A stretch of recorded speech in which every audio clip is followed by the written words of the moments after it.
May I ask po ma'am about po sa date sa ibaba na ilagay sa C1 to C4, dapat po ba day, month, year, or like this, August 8, 2024? Hi teachers! Kumusta? Kumusta?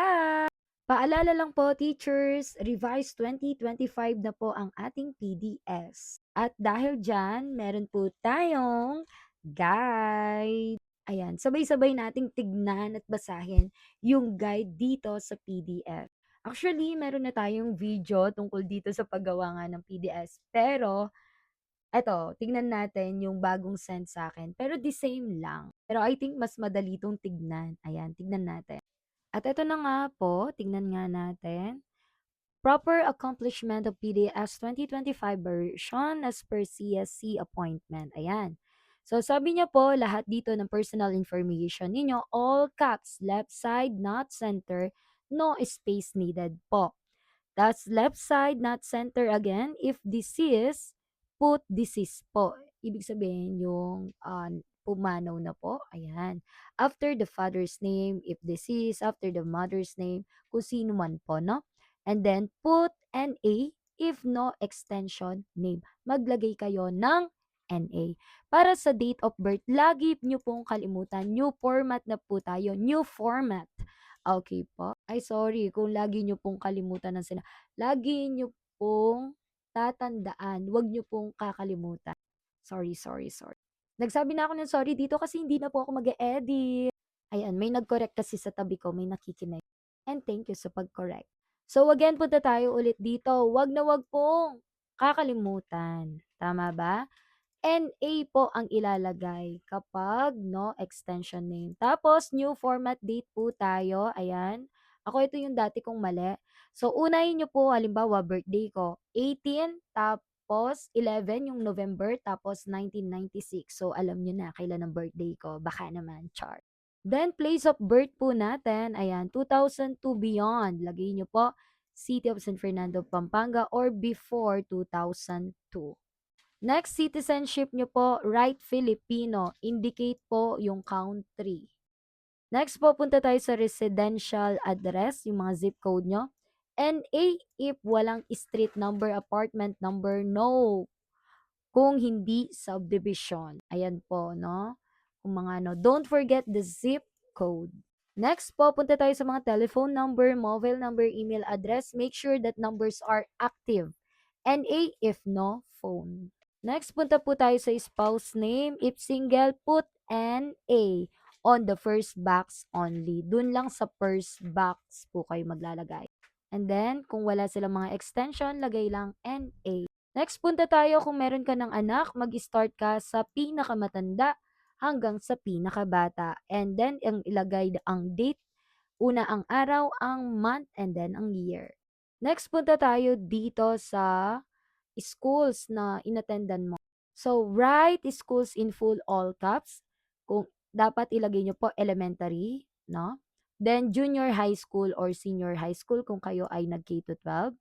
NA if SHS is not applicable to teacher. Left box only. Next po, period of attendance. Ilagay na lang daw po, year only. Make sure that the period to the year graduated is the same. Halimbawa, 2005 to 2009. Ganun po. So, may video na mga po ako na sinabi ko po paano gawin ito. So, makikita nyo rin po doon. Pero ito, mas pinadali ang guide. Ito na po yung tinatanong ni ma'am. Ano daw po yung ilalagay dito, yung dun sa mga C1 to C4. So, ito daw po, ang sabi, wet signature needed. DepEd not authorized use the e-signature or digital signature daw po ha. Then, paano isusulat? Ay, ito po. Right. Kunyari, this 17 December 2026. Ganyan daw po. And then, count 7 working days from the date of advice. Halimbawa, ibibigay mo na yan sa 25. So, kailangan count ka ng 7 working days from the date na ibibigay mo yan. Or kaya kung kailan nyo ipapasa. Huwag kayo masyadong pa-stress dito kasi basta ipag-pray nyo, pag na-permanent kayo, gagawa kayo ulit ng PDS. Alam nyo, ang paulit-ulit na gagawin nyo talaga, PDS. Next po, punta tayo dito sa license. Ayan. Kailangan po ulit day, month, year. Okay po, on CSC eligibility and experience. So, ayan, dito na yan yung mga work experience nyo. If substitute, ilagay ninyo. Ayan, status of appointment. Okay. Meron po akong sample nito dun sa una kong shinare sa inyo. Ayan. So, meron din po only one line for teacher 1 compare with PDS and work experience sheet. And then dito naman tayo, government services, always write in full, yes or no. Huwag kayong magsusulat lang ng Y or N. Tapos sa mga voluntary, kung wala, lagay nyo lang NA if none. Write on the first box to the left only. Next, punta tayo dun sa mga training. Pwede nyong ilagay technical, supervisory, or managerial. Only 3 categories allowed lang po tayo. Next, sa other information, sa mga special skills, wag daw po kayong mag-leave ng blank. Ensure that skills are indicated: cooking, driving, content creator. Oh, pak! Tama pala yung ginawa ko noon. So, ako, ganun yung ginawa ko, content creator, sabi ko noon. Tapos, photographer.